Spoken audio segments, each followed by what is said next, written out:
আপনি যদি আল্লাহর উপরে ভরসা করেন, আপনি যদি আল্লাহকে বিশ্বাস করেন, সৌন্দর্য হয় তার শুক্র বেশি হয়। আসসালামু আলাইকুম ওয়া রাহমাতুল্লাহি ওয়া বারাকাতুহু। আজ আমি যে বিষয় নিয়ে কথা বলবো, আপনি যদি একজন মুসলমান হন, আপনি যদি আল্লাহর উপরে ভরসা করেন, আপনি যদি আল্লাহকে বিশ্বাস করেন, তাহলে আজকের ভিডিওটা আপনার জন্য। আমরা বর্তমান সময়ে দেখতে পাচ্ছি যে গোটা পৃথিবী মুসলমানের দিকে তাকিয়ে আছে মুসলমানকে শেষ করার জন্য। মুসলমানকে কিভাবে শেষ করা যায় এই চিন্তা চেতনা নিয়ে তারা কাজ করছে। আর আমরা মুসলমান কি করছি?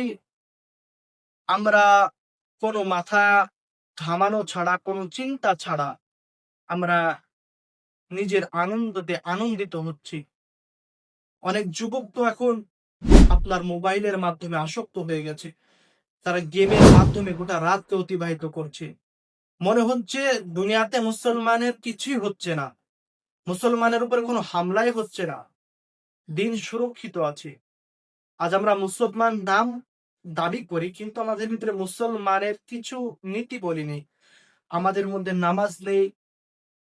আজকালকার যুবককে যদি জিজ্ঞাসা করা হয় কালেমা ব্যাপারে, তাও বলতে পারবে না। অনেক মুসলমান এমনও আছে যুবকের ভিতরে যে আপনার শেষ নবীর নাম কি সেটাও বলতে পারে না।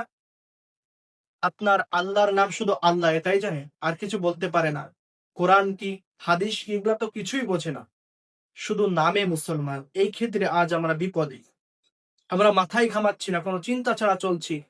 মুসলমান কত বড় বিপদে পড়তে চলেছে। আজ যদি আমরা না জাগি, আমাদের জাগার আর সময় হবে না। মুসলমান এমন টাইপের হয়ে গেছে ব্রয়লার মুরগির মতো। যেমন আপনার ফার্মে ব্রয়লার মুরগি থাকে, সবাই আনন্দে খাচ্ছে, তার মধ্যে থেকে কোনো একজনকে তুলে এনে জবাই করা হলো, তাদের কোনো মাথা ঘামালো না, তারা কোনো চিন্তা করলো না।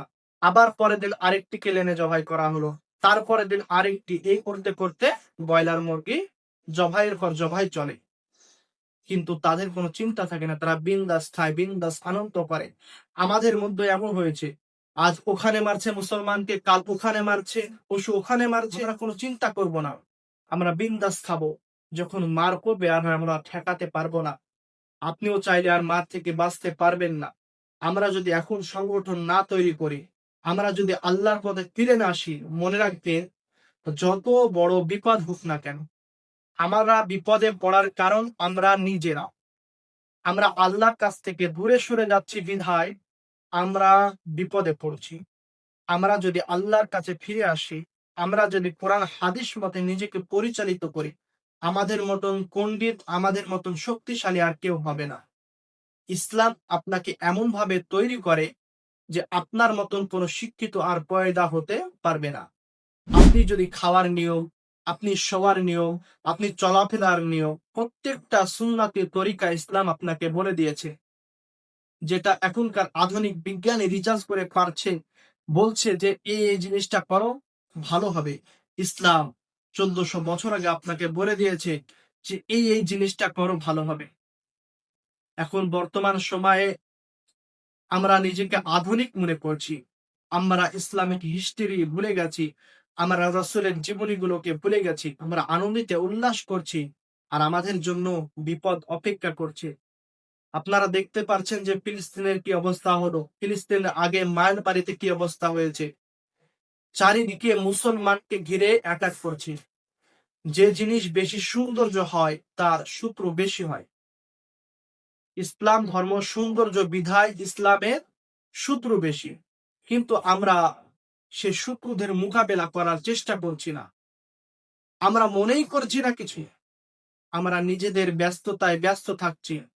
আমরা দুনিয়ার মায়ায় এমন ভাবে পড়ে গেছি, আমরা আল্লাহর দিন থেকে সরে যাচ্ছি। আমাদের ভিতরে নামাজ বলতে কিছু নেই। আমার আপনাদের কাছে আহ্বান হচ্ছে, যত তাড়াতাড়ি সম্ভব আপনারা ফিরে আসুন আল্লাহর দিকে। এই রাস্তা ছাড়া আপনাদের আর কোনো উপায় নাই।